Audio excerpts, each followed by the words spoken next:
Hello नमस्कार सबैजनालाई। म सुनिल लामाको तर्फबाट आज चाहिँ म तपाईँहरूलाई खबरदारी गर्न आएको है।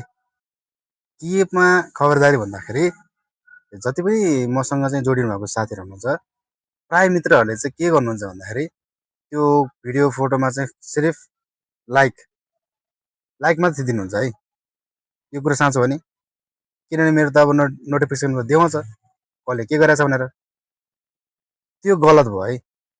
हजुरले भिडियो क्लिक गर्नुहोस्, त्यसमा लाइक आउँछ, लाइक गर्ने बटन आउँछ, अनि कमेन्टको बक्स पनि आउँछ। कमेन्ट पनि गर्नुहोस्, त्यहाँ सेयरको बटन पनि आउँछ, फेभरेटको बटन पनि आउँछ फेसबुकमा पनि होइन। त्यो सबै काम गर्नु पर्यो क्या। भिडियो पनि तपाईँले हेर्नुहुन्छ पुरा, त्यो काम गर्नुभयो भने अनि हजुरको र मेरो इङ्गेजमेन्ट पनि बढ्छ। हजुरले सिर्फ के गर्नुहुन्छ भने अब हातमा गर्न भ्याउने मान्छेले मात्रै लाइक कमेन्ट पनि गर्नुहुन्छ होइन। तर धेरैजनामा चाहिँ के छ भने खालि लाइक गरिदिनु बास सक्यो। त्यसरी इङ्गेजमेन्ट बढ्दैन है हाम्रो एकदम। यो कुरा चाहिँ मैले तपाईँहरूलाई म स्क्रिनसट गरेरै म जतिले जो लाइक मात्रै गर्छ नि, म उहाँहरूको नाम चाहिँ रिभिल गर्दैछु होइन सबैको सामने। यो कुरा म गरौँ कि नगरौँ त्यो तपाईँहरूले सोच्नु होला होइन। ल अर्को भिडियोमा म आउँछु। तपाईँले यो काम चाहिँ सुधार्नु भएन भने तपाईँहरूको जुन लाइक मात्रै गर्नुहुन्छ नि साथीहरू जति पनि हुनुहुन्छ, मसँग चिनेको होस् कि नचिनेको होस् कि होइन, टाढाको होस् कि म सबैको नाम चाहिँ मजाले लेखेरै पढ्नेवाला छु है। यो मान्छेले यो गर्छ भनेर।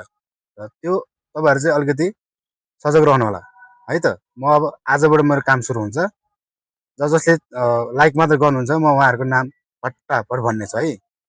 यति भन्दै नेक्स्ट भिडियो मेरो आउँछ, त्यसमा चाहिँ मेरो नाम नपरोस् भन्न चाहनुहुन्छ भने चाहिँ अब कमेन्ट पनि गर्नुहोस्, सेयर पनि गर्नुहोस्, फेभरेट पनि गर्नुहोस् होइन।